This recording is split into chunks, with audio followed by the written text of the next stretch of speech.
Hey, what's up guys? It's Thyzok here with another video on Wildgate, and today we're going to be talking about hardpoints, explaining them, and I'll be talking about how I like to use them in my ship. A little disclaimer, things are subject to get buffed and nerfed, and there is a patch coming around the corner. If you want to stay up to date on my thoughts for the hardpoints, tune into my stream at twitch.tv/Thyzok_ or click on the link below. To start things off, what is a hardpoint? A hardpoint is these little square things around your ship, and it's somewhere that you can install a ship device that gives your ship some type of perk. So this is the Prob Sensor, and now it's activated and we get whatever perk it is that is applied to it. I get into this a little bit more later, but the hard points that you want in the front are going to be the aggressive damaging ones, or the ones that have some type of button that you want to press, and the ones that you want in the back are the ones that you don't mind as much that they steal, since they're more vulnerable and are less protected. Another note about hardpoints is you can identify them from the outside, right? And you can just destroy them before even boarding with a drill charge or with a cannon, and that stops its perk from activating, and that could save you a lot of grief between like that and security system or laser ram, whatever it is your strategy provides. We are going to start first with the Prob Sensor, a very underrated hardpoint. I actually really like them. It's good early on, especially. You want to remove them towards the end of the game, but early on it doubles the range you can scan things, and also doubles the length of a scan ship. So like you see, it's 600 meters I can scan. Normally it's 300, and then the ship appears on the map. Normally it's 2 minutes, and now it's 4 minutes. So that can be a very powerful tool early on, so you can kind of navigate where all the ships are going to be on your map. And it's also just more convenient whenever, you know, scanning anything for that matter.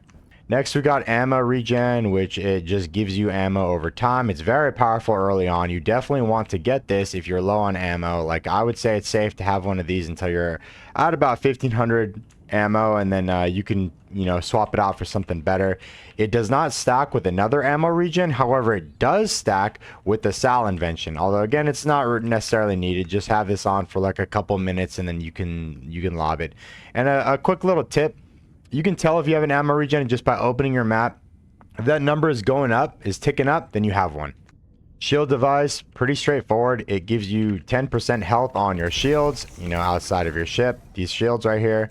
And it does not stack with another one. And it also does not stack with a Sal Invention. You only get the benefit from whichever your strongest version. So you basically want to get a Sal Invention. If you don't have a Sal on your ship, then you can probably get one from a ship that you sank. The Sal Invention is very powerful. It's basically an ammo regen combined with 2 ship shield devices. It does not stack with another shield device, but it does stack with an ammo regen. However, that's not needed. You want just one of these on your ship. Don't put another shield device. And let's talk about Sal for a second. You can only get this while either having a Sal salvage things for you, or by, you know, sinking a ship that had a Sal that had one of these. That's kind of why playing with a Sal in your group is very powerful. Continuing talking about Sal, you have the bomb trap and you have the Sal bomb trap, which works exactly the same. One just does 20 damage and then one does 30 damage, which again, you can only get this through Sal salvaging things. And you basically just put it on a hard point, and you can't put it on your own ship. So you put it on a hard point, and then you just defend it for about 10 seconds, and then it's going to do big damage to the enemy ship. A lot of people love to use these.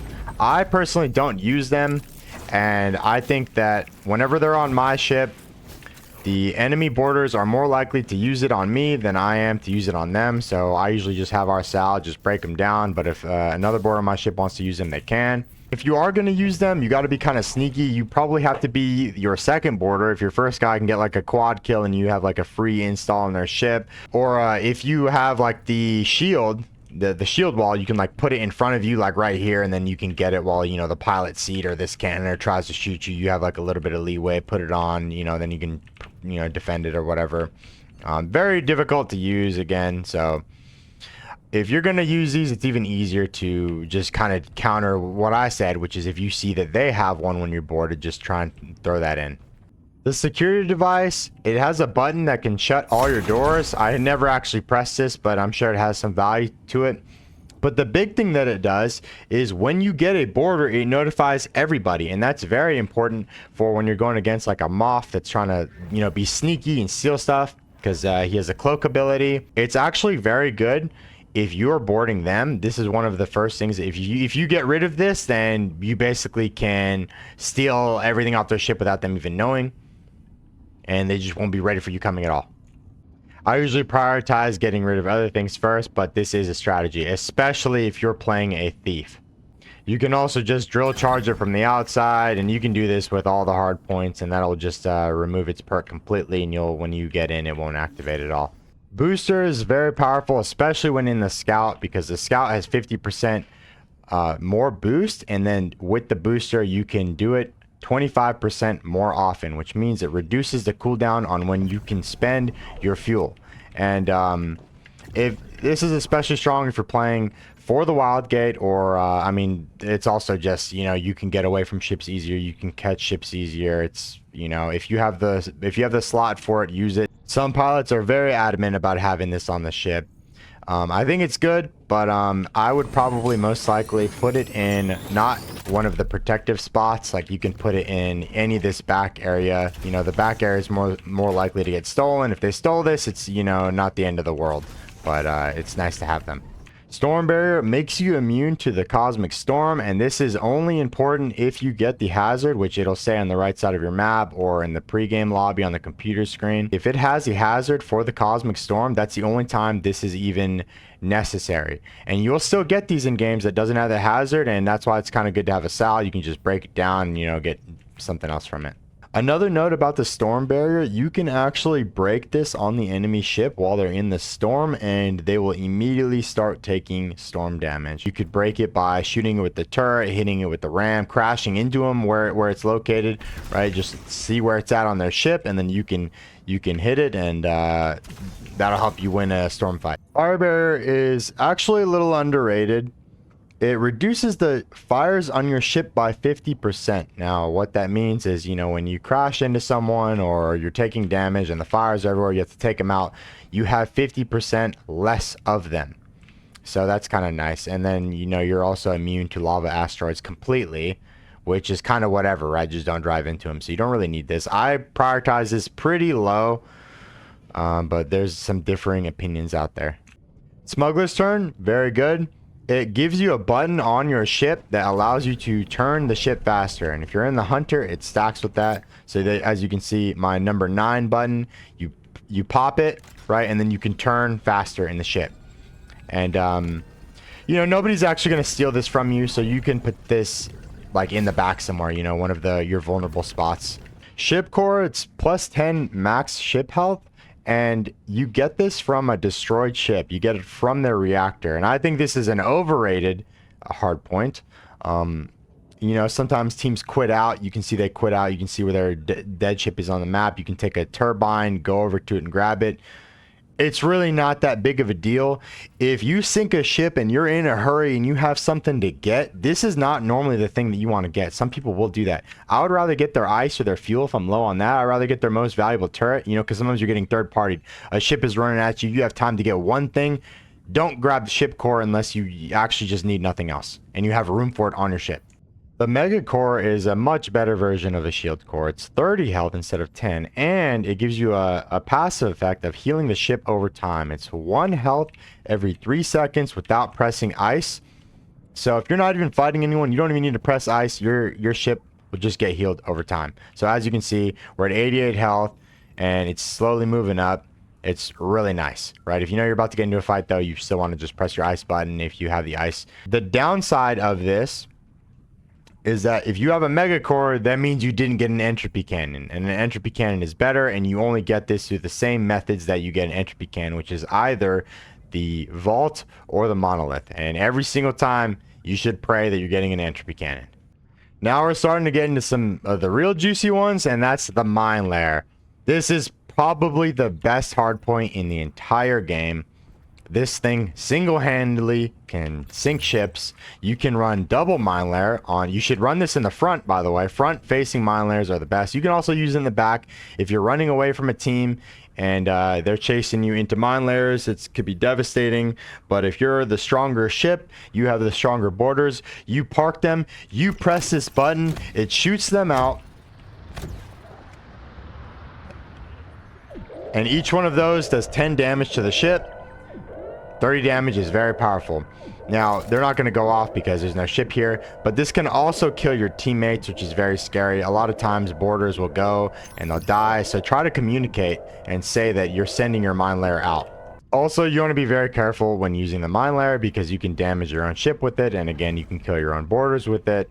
So it is a little bit harder to use, and if you're flying like, you know, forward fast, and you'll end up killing yourself. It's good to be parked while using it or in reverse. So best way to use it, in my opinion, is your borders stop the enemy ship completely, you park next to them, and then you hit both of your mine layers or one of them with whatever you got lucky enough to get. The laser ram, probably the second most devastating hardpoint in the game. It basically shoots out this lightsaber like thing from your ship, and you just, you know, don't ram into the ship, but you put this into the ship and it just does damage over time. You don't need to run into them, right? You just want to stay steady. So it's more effective if you park the other ship and you know, or stop their engines or whatever you got to do. And this is that will be dead in about 20 seconds, I would say, if this thing is on their ship. One reason I stress not running into them with the laser ram is that it will actually just destroy your hard point, and then you will have to repair your laser ram, so it does more damage to you than them. So you want to try and be very steady with it. Another quick note about the laser ram is most teams don't like to instantly install them, and that's because it, you know, gives away the position. A probe will see it, or, you know, you can just see it from the other ship, and you don't want to do that. You want to be sneaky about it, get kind of close, force them to engage on you, and then you can throw it in, and then, you know, they're like, oh, they have a laser ram, and it's already too late at that point. And what's more devastating about a laser ram is 2 laser rams, or, you know, instead of 1 mine layer, 2 mine layers. And this is one reason why the privateer is the worst ship, is because it doesn't have front-facing hardpoints, and these are the strongest hardpoints in the entire game. They're stronger than cannons. These are the things that you pray that you get whenever you finish a POI. So, yeah, try and get these. Shock field. This thing is amazing. It is the best thing to counter borders. I hate them as a border myself when I'm trying to board people. They just press this little button and it zaps. The radius of it is a little bit larger than your shield, and it will basically instantly kill them. They can't teleport while taking the damage. It'll stop their teleport. You should let everybody know on your ship where you have it installed. I like to put it right next to the helm, unless of course we have mine layers or we have laser rams, and in that case what I like to do is, you know, put it on one of these, either the left side or the right side, or both. A lot of people run double shock field so that you can basically just alternate them, and you'll never have borders as long as you press these at the correct times. Now, these aren't hard points, but I'm gonna cover them super quick. The Starlance, basically kind of like a sniper rifle. You can aim at a ship from far distance and you can break their turrets. You can kill the pilot seat. You can bust their engines with it. It's very powerful. You can kill people with it, obviously. So you can use it however you want to use it. The tractor beam, you can use it to pull things towards you. One way I like to use it is, especially if we have like a laser ram, is you use it on the ship. I'm not actually going to use it, but it'll pull that ship towards you, and then you can just kind of laser ram them. You can pull players towards you, which is helpful if you're trying to go for like an artifact steal. If your teammate, you know, manages to get off a ship with the artifact, or if you just get out of the monolith, you want to pull them in quick, you just use it on them. It'll pull them towards you. We also have the clamp jets. Now, these are a little bit confusing. You don't put these on a hard point. You just put them on a wall. One little tip is whenever you're looting them, you can just put them on players, and it's like carrying two pieces of loot at once. You can actually attach multiple. The way you activate it is either shoot it or punch it, and it will accelerate the ship whatever direction it is facing. So right now, it'll put a little jet. It'll make us move forward. You know, we can use it, you know, this way, which will go backwards, up, you know, whatever. But you have to be careful with this because let's say you move it on the front, right? If you put it on the front and you crash, then it's going to activate them. You crash on the front. If you hit them, if like you crash up top, it's going to activate them. So that's kind of why I like to, you either set them on the floor and don't use them at all, but I like to just preset them right here in the middle where it doesn't matter what direction you crash, it's not going to activate them. And then we got the beloved Turbine, my favorite thing in the game, Border's best friend. You want to collect as many of these as possible. You can get them from rogue turrets when you kill them, which have a chance of dropping either ammo, clamp jets, or turbines. You also get them from destroyed engines. So if you destroy enemies' engines, you can grab them, and you basically just use them to board ships that normally you wouldn't be able to board if they like created too much distance and you can't get them. If they're just far away, you can use it as an early engage on them as your ship is moving closer, and you know, board as you guys start shooting cannons. It's very powerful. If you guys like the video, hit a thumbs up. If you want to know, if you have any other questions, feel free to tune into my stream at twitch.tv/Thyzok_. If you have anything that you want to let me know, tell me on my stream. Comment down below. And that's all. Good luck.